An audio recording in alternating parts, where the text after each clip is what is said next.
আপনাদের fitness plan আপনারা নিজেরাই যেন তৈরি করতে পারেন এই বিষয়ের উপর আমি এপিসোড আকারে কিছু ভিডিও দিব। আশা করি এই ভিডিওগুলো নিঃসন্দেহে আপনাদের ফিটনেস 100% অ্যাচিভ করতে সাহায্য করবে।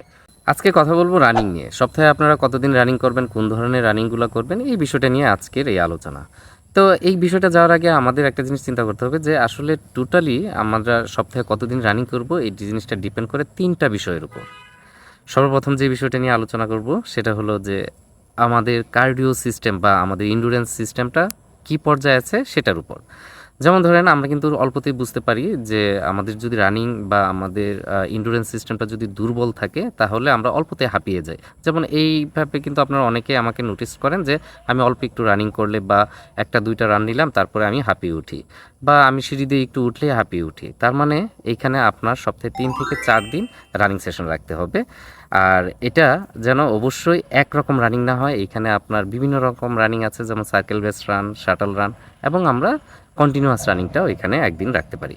দ্বিতীয় যে বিষয়টা আছে সেটা হলো আপনার ফিজিক্যাল কন্ডিশন। ফিজিক্যাল কন্ডিশন বলতে এখানে আপনার হাইট অনুযায়ী বডি ওয়েট যতটুকু থাকা দরকার তার থেকে যদি এক্সট্রা থাকে, অ্যাট দ্য সেম টাইম আপনার কার্ডিও সিস্টেমটা তেমন ভালো না বা ইন্ডুরেন্স লেভেল পোর, তো এই ক্ষেত্রে আপনারা সপ্তাহে কতদিন রানিং রাখবেন।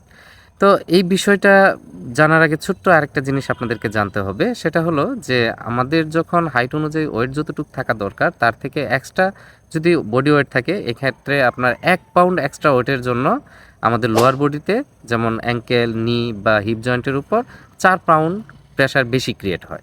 তার মানে আপনার এখানে যদি 10 পাউন্ড আপনার বডি ওয়েট বেশি থাকে, সেক্ষেত্রে আপনার 40 পাউন্ড এক্সট্রা প্রেশার ক্রিয়েট করবে আপনার নি জয়েন্ট বা হিপ জয়েন্ট বা আপনার অ্যাঙ্কেল জয়েন্টের উপর। তো এই ক্ষেত্রে আমরা যদি রানিং সপ্তাহে 3 থেকে 4 দিন বা 5 দিন রেগুলার রানিং আপনারা না বুঝে করতে থাকেন, তাহলে নিঃসন্দেহে আপনারা ইনজুরিতে পড়বেন, তা বলার অবকাশ রাখে না। তো এই সময়টাতে আমরা কি করতে পারি? তো এইখানে আমরা যে জিনিসটা করব, আমরা স্লো আগাবো। আমরা স্টেডি স্টেট কার্ডিও যেগুলো আছে সেগুলো রাখবো 1 থেকে 2 দিন।